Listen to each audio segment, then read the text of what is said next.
should go to bed, but this is literally occupying my brain so much, so I thought I would just make a video. I had this one friend, and we were friends for years, and then we lost contact, and I found each other again, and I loved her so deeply with my heart, and like I thought, like this, like she was my soul, you know, like I can't even explain to you how much I adored this woman and how much I never ever wanted to lose her. And it's this weird thing. I mean, I got in a relationship and she was in a relationship, and her relationship was abusive, mine wasn't healthy as well, and I think we both tried to be there for each other, and it was very hard for both, I guess. Or it was, I don't know. I just always felt like I knew I would forever love her, and I'm so used to having friendships where it's like, you know, you don't see each other for like 2 months, and it's fine. Like, you know, you love each other anyways. And I thought I had that with her. I really did. And then, like, at some point, we lost kind of contact, and I tried, like, contacting her again, and she just never really answered. Like, always, like, these little messages, like, she just wanted the conversation to be over. And there was this one conversation I had with her about my, like, intrusive thoughts and my anxiety. And I think after that, everything changed. And she was like, I knew what I had to do because I got all the tools. I knew where it was coming from, and I knew exactly what my triggers were. And I think in that situation, I do recommend personally, like, if you want to get a therapist, go get a therapist. I didn't feel like at that point it was necessary, and I would have gotten one if it would have gotten worse, because I had a therapist at some point, and that went really downhill. And I had multiple therapists, and they just really, like, I mean, from being overly sexual to, like, just very uncomfortable stuff. And I just didn't really trust therapists anymore. But I did also, at some point I was in a psychiatry, and I learned all, like, the tools on how to manage when I am in, like, in a certain state, right? Like, you learn the tools, and if you actually want to get better, respectfully, but, like, you kind of have the tools. I'm sorry, but, like, you cannot really, like, yes, I can cry about a few things, and I will cry, and I will have emotions, and that's totally normal, but I do have the tools to make it better, and I know what triggers me. And I've learned how to communicate that, and I feel like I have gotten so much better in who I am and what I want. And I do think everybody should go to that so not that specific psychiatry, but everybody should learn, like, basic communication skills. And I see it personally, in my opinion, I see it in a lot of people that it's lacking.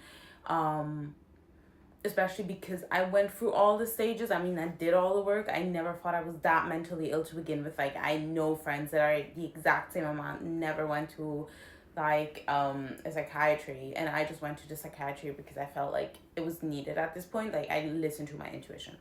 Point blank. Point is, after I told her about the intrusive thoughts, and I kind of knew what was happening, and she told me, like, yeah, I think you should go to a psychiatrist, and, like, I didn't really trust them, and, like, it was this whole thing. But then afterwards, I mean, we didn't really talk about it anymore, and my fear also with time, it totally went away, because intrusive thoughts, they're just thoughts. Like, if you don't give them power, like, it's fine, you know? Like, you just need to know how to fucking learn to not give them power. It's like, you just too much in your head. And yeah, they can be very fucking scary. But then, like, I don't know if it was that. I don't know if it was something else. I don't know if I handled any situation wrong. I literally don't know. And I really tried contacting her again. And I don't know, I'm kind of really sad that I lost her. And it's like, certain friendships you wish they would stay. Like, there's friendships then like they go and you're like, oh well, it's fine. I mean, But like with her, we went through so much together. Like, she really felt like my soulmate on a friendship level. And I don't know what happened. I don't know where we went wrong. I just knew it didn't, like, at least I guess something didn't work for her anymore. But it's very hard to accept if you never get, like, the communication.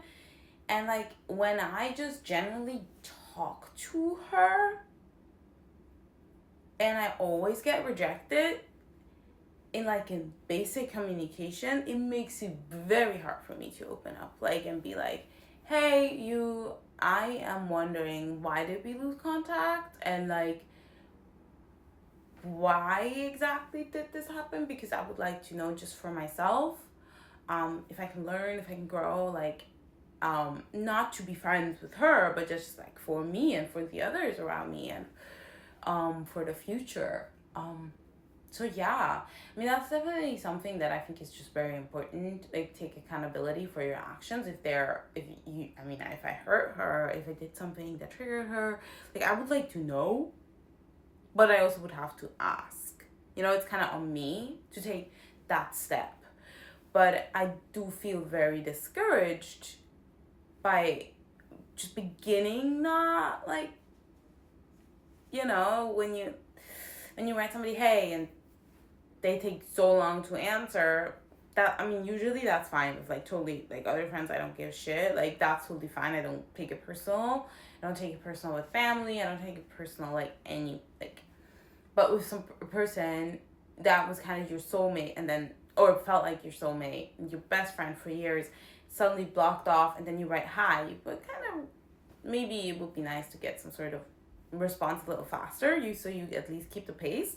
And then when you ask, hey, how you're doing, and, like, only short answers come and not really, really open, and then you're like, fuck, did I really do something wrong? Like, where did I go wrong? And I do wonder, like, is it on my side? I mean, I never wanted to make her feel like anything. Like, did I make her uncomfortable at a certain point? Like, what was happening? I don't know. Like, how would I know? I still miss her. And I think I will never not miss her. She was my best friend. And I really thought I would, like, go through this life with her. And I met her once in between, but I was really butthurt. And I wasn't so open in communication. And, I think it was judging her. Because she changed so much. And I was afraid of that. I wasn't ready to, like, see that. I just knew her so differently, I did not know what changed, and I never know. Like, I just wish I knew. I should probably just ask her, or maybe I should just leave her alone, and some things just end and you never get clarification. I don't know. You tell me. I really don't know. Because I don't think we will ever be friends again. I think that's the worst part. Like, if I knew, oh, I wrote her, like, we would be friends again, that would be kind of different. But I don't feel like we would be friends again, because I feel like we are very similar. We just don't seem similar in a way. It's like, sorry, I felt like this apple would fall, and I don't want it in the night falling. It's scaring me. Yeah, I think we have similar, like, like, not visions, but we do have similar thought patterns in a way. But also, like, I think we're in very different places in our lives, and maybe I should just wait, and maybe at some point she will just show up. I'm also like kind of a little worried about her. I don't want to share too much about her, but like I'm just worried about her. I'll keep it at that. And I don't know if I have to worry or if I don't have to worry. Maybe I don't have to worry at all, and maybe I'm just really like, you know, maybe I'm projecting, but well, I don't have to worry about me, but like still, you never know. Like anything that happens in life, it could just be a sort of projection from like outside inputs you get in, and then you're like projecting it at that, or the stories you heard, like projecting on a person. It doesn't have to be from your own personal viewpoint, but I'm just saying it's hard. I don't know. Well, anyways, it's already 10:42. I should have been in bed at 10. I still have to journal. Still allowed to journal. This life is giving me the blessing that I can journal. Me trying to reshape my thought patterns, because winter really got me depressed a little. Like it tore me down. But I see the sun coming out, and I'm suddenly getting very happy, and I'm like, it's kind of scary how the sun can affect your mood, girly. I need to take my vitamin D. I feel like, right? Like vitamin D should like give you that what sun gives you. I mean, not directly, but like in general, I've not been taking my vitamins. That reminds me, I should go and take my vitamins now. But yeah, it's hard.